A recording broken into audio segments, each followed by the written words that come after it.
you join us, please? Yes. Dr. Meyer, this is the pledge. Allegiance to the flag of the United States of America and to the republic for which it stands, one nation, under God, indivisible, with liberty and justice for all. Bill, I'm sorry, I should have checked with you first. We're good. Thank you. All right, that brings us to the superintendent's report. All right, I'll introduce you as you go up, okay? All right, a few years ago, we started formalizing a reserve plan, and as part of our Board of Education goals, we update that plan on an annual basis. So Ms. Lockman is going to be presenting our reserve plan updated this year with, of course, our new capital reserve included in the plan.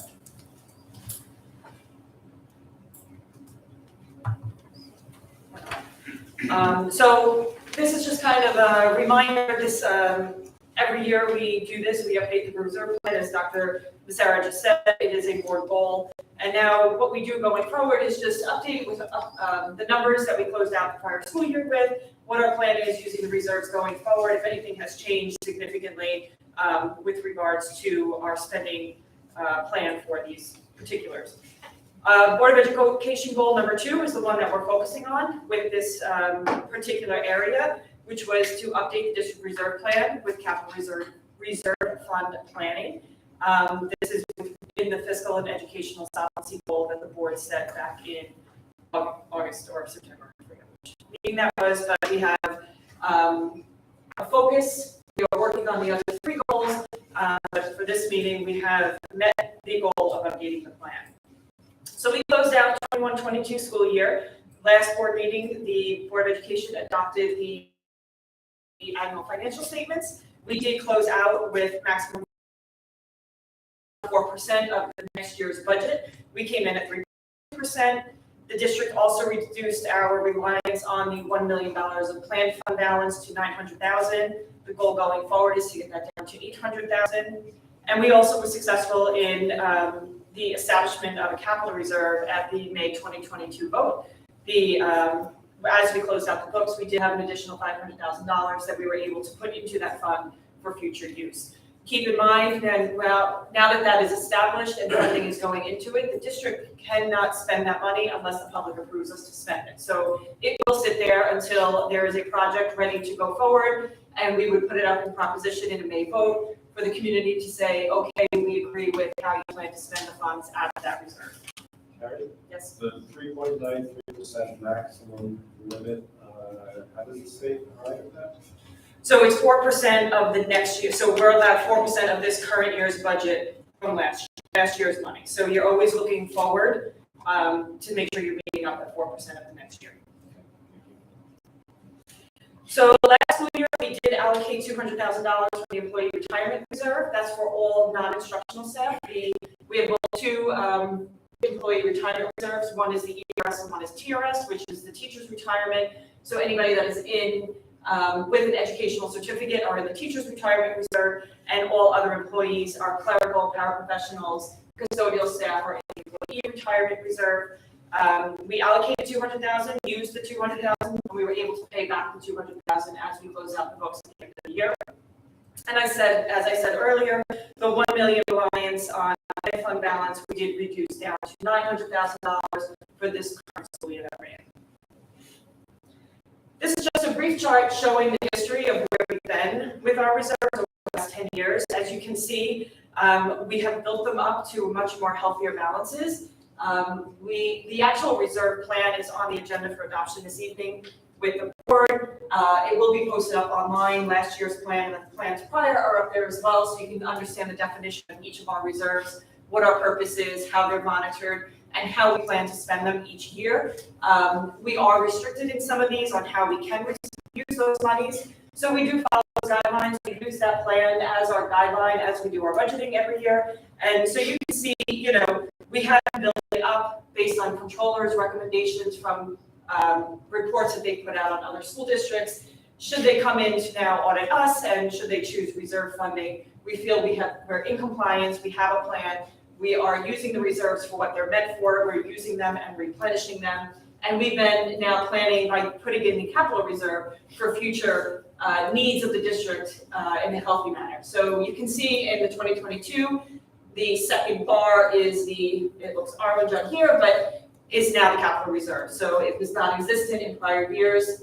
And you can see over time, as reserves got added in based on either statute changes or just ability to have some funding based on needs that we've been seeing within the district. So for 22-23, this year we did allocate $200,000 again for the employee retirement reserve, $200,000 for the teachers retirement reserve, and $30,000 of the unemployment reserve. We typically don't use much of the unemployment reserve, but should we have any unemployment expenditures come through, this is available for us to use to pay off those expenses. The teachers, the TRS and the ERS, we did see a significant rate increase. So the $200,000 is just to offset that so that we can keep our budget in those areas whole. And again, we intend to use them, as well as our goal is to pay them back at the end of the school year with any surplus funds that we may have. That's it. Any questions from the board? The 200,000 for the ERS, that's the same as last year. Correct. But the costs are probably rising. Yes. Yes. Yes. We are seeing an increase in both rates. We did just receive projections for next year. TRS is actually lowering their rate. We haven't heard any projections out of ERS, but they did increase this current school year, but they have been pretty stable. No significant jumps. You know, they used to jump 5 or 6%. We saw, I think it went up about 1.5% this year. So that 200,000 was covering the increase this year on that rate change. So it is something we're watching, and that's why we got to make sure what we use out of that reserve, we're able to pay back at the end of the year. Right. And the intent is to put even more in. So the controller's recommendation on the ERS reserve is to have 3 years of expenses in there. We are just at 3 years expenses at the current rate structure. And TRS is very restrictive. You can only have 2% of all TRS salaries for the following year and up to 9.5% of total salaries over a course of certain amount of years. So we can't put too much into that year after year. But again, we are trying to fund that to the maximum levels that we can. For the event that the rate should do a significant increase. In the budgeting process, we should not use TRS reserve next year because we are seeing a rate decline. So is 200,000 maximum? No. Yeah. But it looks like all of it's For TRS, our TRS max is like 3,000 change. I want to see like 352. Any other questions? Once the reserve plan is adopted, it will be posted online on the business office page, ready to view. Thank you. Thank you, Carrie.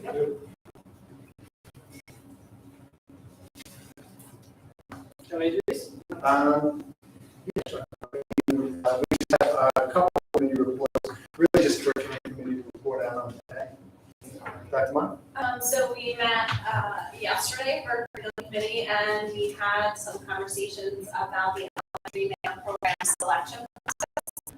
There will be a new math program next year, and so we saw input from committee members on the process.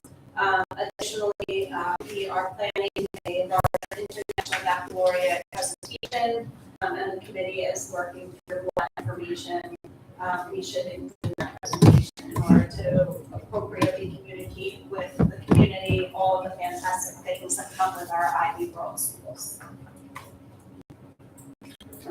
Quick question, are we, I'm sorry. Yeah, sure. Are we currently piloting math programs this year or? So yes, we have an extensive plan. One of them is that this spring, the last unit for every grade will be in the new program.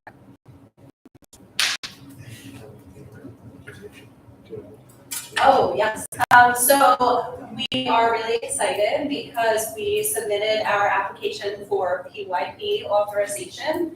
It was accepted pretty quickly, and we now have a visitation date in early January. So they're going to, the purpose of an authorization visit is confirmation of all the things that we put in our application. So it's Ivy's chance to come and kind of take a peek and confirm all of the wonderful things that we get to brag about in our application process. And then shortly after that, they will develop some strengths and challenges for us to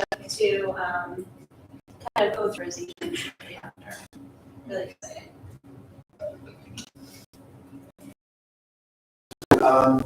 Dr. Soto, the DPAC is meeting tomorrow. We had to cancel Last week. due to a conflict last week. It was a conflict because the high school had a concurrent event that we were of. Someone brought it to my attention, so we rescheduled for tomorrow. And similar technologies meeting on the 22nd of November. That is correct. As far as the legislative committee, we actually have a Suffolk County co-chair of that in the county, and we are meeting with elected officials on the 16th, or excuse me, the 15th of November, to talk about some of the legislative priorities and things like that we're advocating for in public education on our own. So I'll be able to report out on that. So put that here.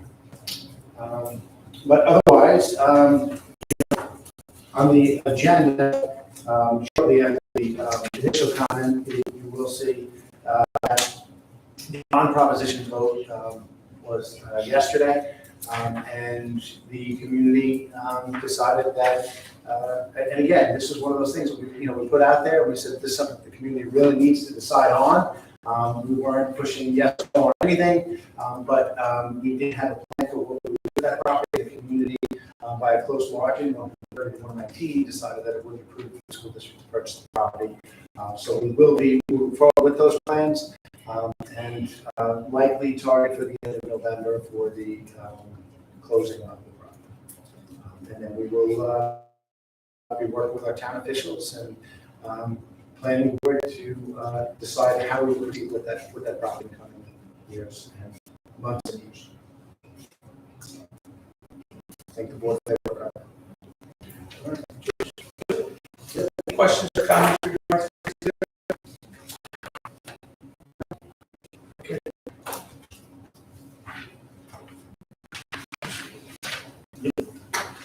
Recommended action that upon the superintendent of schools, the board of education accepts the following results of the November 1st, 2022 bond proposition vote for the purchase of 559 Main Street. Motion. Second. Second. All in favor? Yes. Yes, motion carries.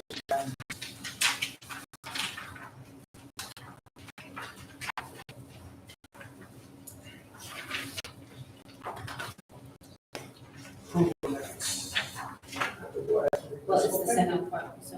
Bond resolution. No, No, I can just go for the motion.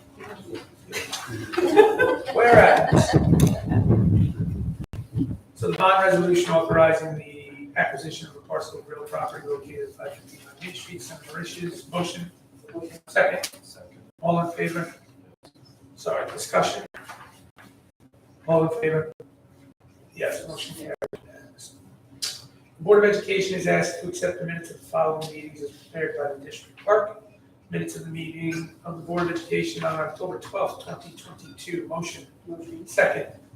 Discussion. All in favor?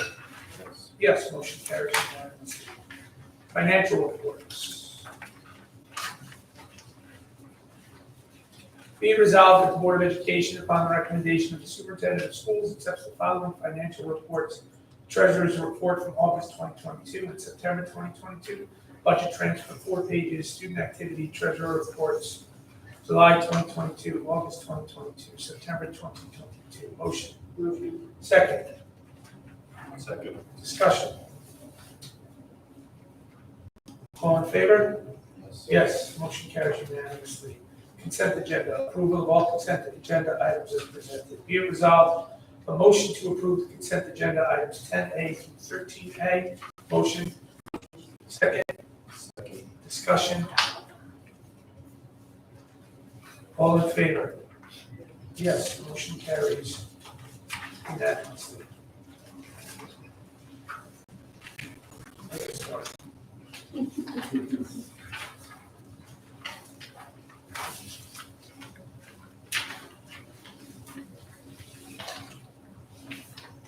that brings us, I believe, to general public comments, or do we have? I guess. Yeah. So this is general public comment, so members of the public who desire to address or question the board of any topic related to board work are welcome to do so at this time. Speakers are requested to limit their remarks to not more than 3 minutes. To appoint a spokesperson concern is a group concern, and to supplement verbal presentations with written reports if necessary. Two people. Jody Tenney, regarding policy. You can stand right there, you don't have to go. Do I just stand? No. Can I just sit? Yeah. Good evening, members of the board, Dr. Sarah, Dr. Meyer, and I have a couple of questions. I don't know if we can project it, but I was looking at some of the board policies. And one of the board policies that I'd like to bring up is the board policy regarding, it's listed under corporal punishment, but it's your policy regarding restraint. It's listed under the J series in your, under your policies.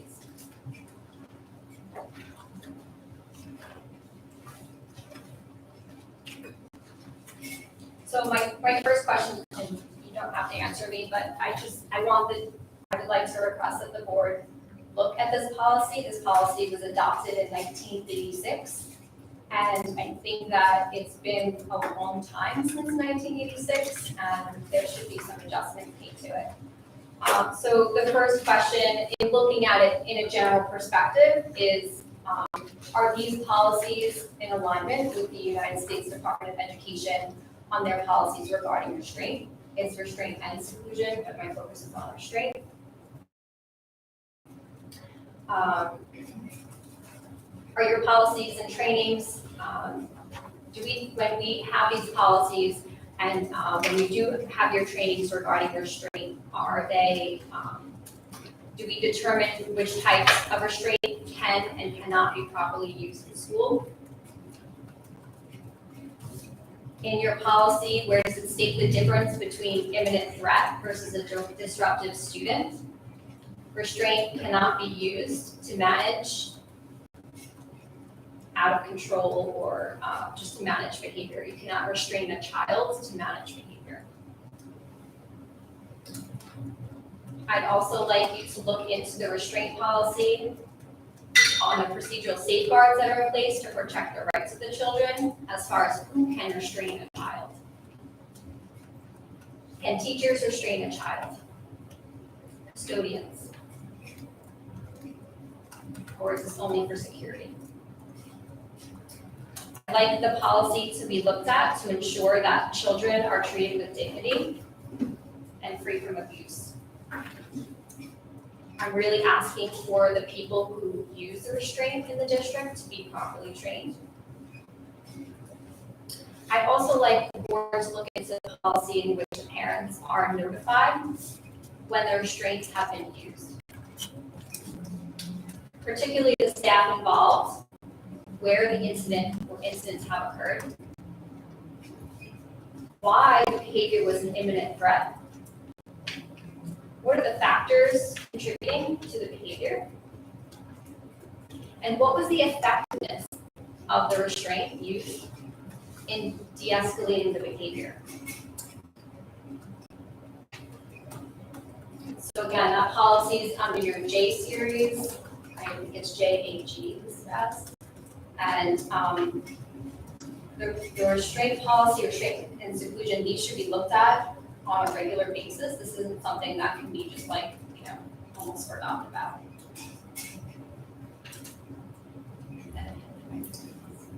Thank you. Thank you. So we'll definitely look into this and check our policy, just so you do, our entire policy book is currently undergoing a review. It's something that has been a goal of ours for a while. I'm sorry? Which means we still act upon that policy because it's in place. That's the. Are only board members involved in creating the policies? How's the policy? Is there a committee formed in reviewing your policies? In reviewing policies? Right, So the right now, policy.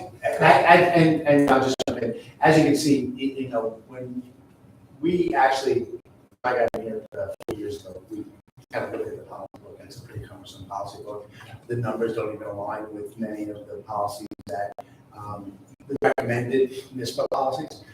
So we contracted with New York State School Board Association to do a thorough review of all of our policies so that we can, again, make them align to 2022 and what they should be.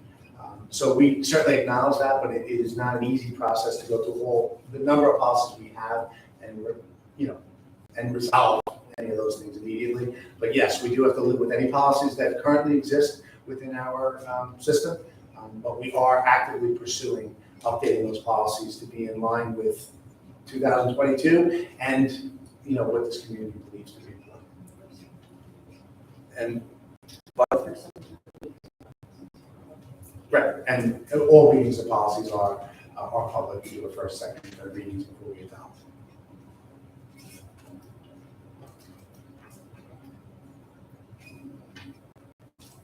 Right? I think it says course and. Course selection. Course Yeah, selection. I should have said it in the first part of your agenda. I saw that 11 votes passed that house, and ironically, I keep hearing that people didn't really know where to vote. So I guess I'll jump to that, because usually it's in the back. But I'm for it, but I guess I'm going to also think outside the box. If you have a building that's potentially historic, you have the ability to make a life skills vocational training center right here in Center Riches, which can enrich students' ability to acclimate to the community a lot easier. So as far as the driveway, I don't know how deep you're into that, but I'd like you to consider actually taking that in a different lens, doing it along with that stuff with their vocational training program, and enhancing the school story and bringing it potentially to the entire life skills setting for that 8-1, 12-1 vocational training, potential college-ready students that may need that assistance. So that was one. The other thing that I've looked at, and over time, obviously you start to see things, is we only have a 12-1 setting that is currently existing in our middle school program. You're bringing students from an ECT, I think we call it here, to a 12-1 more restrictive environment. Where does the 15-1 less restrictive environment before you go to the most restrictive environment come into play? I believe that has to be looked at, because you can't go from general DCT to 12-1. Then you go back to 15-1 in high school. Where's the 15-1 in that middle years program? Second or third. I remember years back we looked at FLEX, and I sat on that committee, and they straight out said that why are we not adding a guidance counselor to the middle school program? We have one guidance counselor for over 300 students. It's impossible. We need more. We need an additional person to help with kids. We only have one behaviorist, K through 12. Brought that up as well. You can't only have one behaviorist, one OT, coming out of a pandemic in which people are trying their hardest to help students during a time in which, I see a ribbon, it is important to look at mental health. New York State has put things in place. You see we have money that is being reserved, but are we using the money wisely? And I'm not saying to excess teachers because we feel we want to put an additional program in place, and that's what we did in order to put FLEX in place. We accessed a stellar of a teacher in order to put FLEX in place. I'm not saying anything negative about the program, but what I'm saying is what we value in Center Riches. I sat in math curriculum meetings. When I first got here, I sat in writing curriculum meetings. And it was the same message that we are talking about today, which apparently we did not get better at. Because we didn't take the time to think about where we were putting the money. Instead of we were dangling the flashy stuff in front of us. And we decided to go with flashy rather than putting that math or writing curriculum in place 4 years ago. Pre-pandemic, I sat in every board meeting. Many of you know that. Now I run a lot of youth sports, so I didn't get the time to sit in front of the time. Now, the next thing we look at is how do we change and shift with the times that are sitting in front of us? How do we get better service to students that are in need that 15-1 setting potential? Because if we outsource, that's a lot of money. How do we get better in these urgent students earlier? So we can get more money to offer more services. If we have a vocational training building, we get money because why? People will send more students here because of that. So I guess I'm asking the board to think differently, to look at special education services and that whole continuum of curriculum. It's great that we're going to an IB elementary program. During that report next month, I would request that we tell us how many kids are graduating with an IB diploma. How many teachers are implementing the IB curriculum, not just the ones that have went to the trainings that cost a lot of money. What is the outcome in which IB is giving to our students with and without disabilities? Is it worth our money, or should we go back to make sure we fix the stuff that our kids are struggling in? Because if you look at the math scores, we're struggling. So I guess I put out there to curriculum and everybody else, is what is our value in Center Bridges? Because we're a small district with a lot of potential, with a lot of kids with a lot of unique needs. And I was always sitting in presentations about IB and differentiation.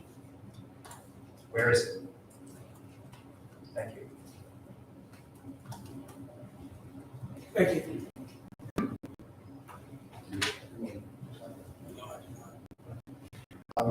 The one thing I would say is, just so you know, we did do our due diligence with regard to the house.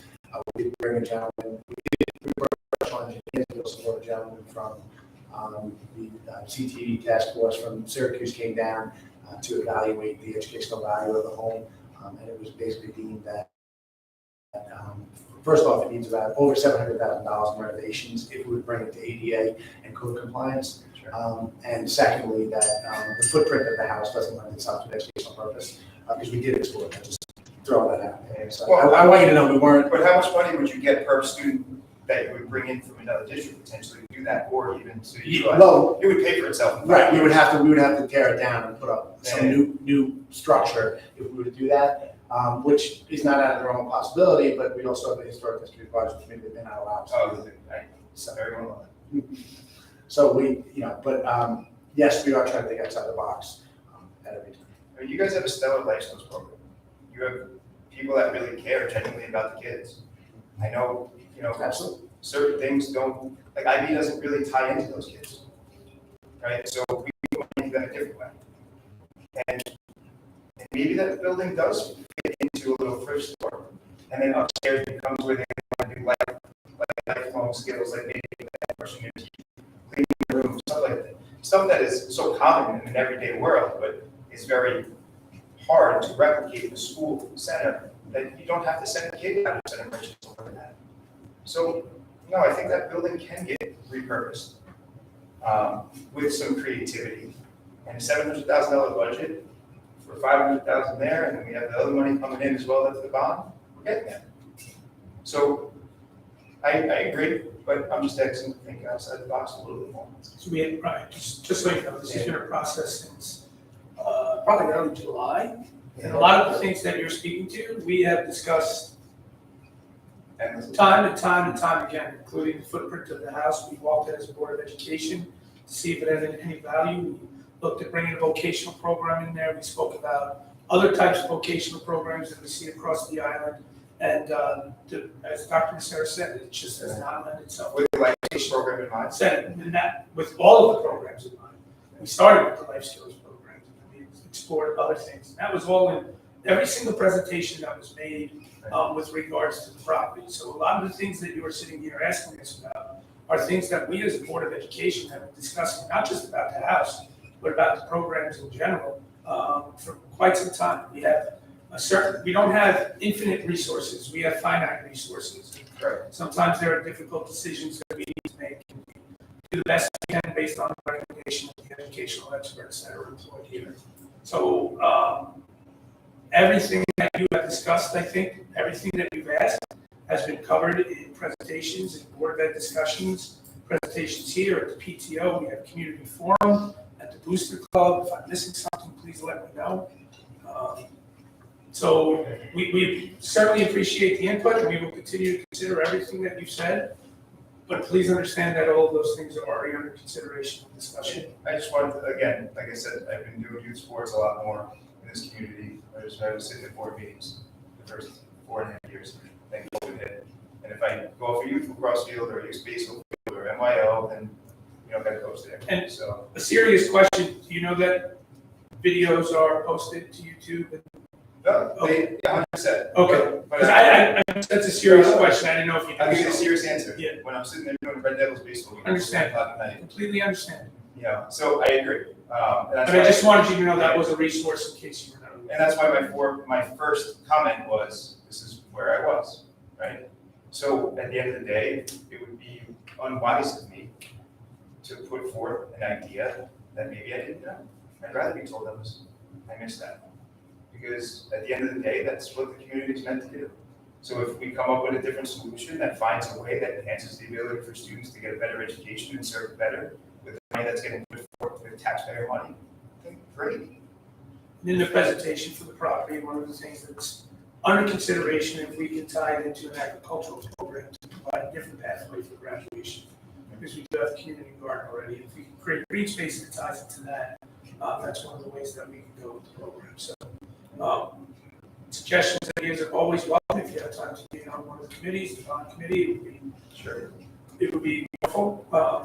We value the input of everybody, and we certainly take it under advisement. Appreciate that. Okay? Yeah. Thank you very much. No. You're not on the list. I have adjournment. Wait. I got this first. Informational item, the next meeting of the Board of Education is Wednesday, November 16th, 2022, exact 6 o'clock. Action meeting approximately 7 o'clock. It'll be here in the boardroom. Yes? Okay. Motion to adjourn? Motion second? All in favor? Yes, motion carries unanimously. Thank you very much for coming.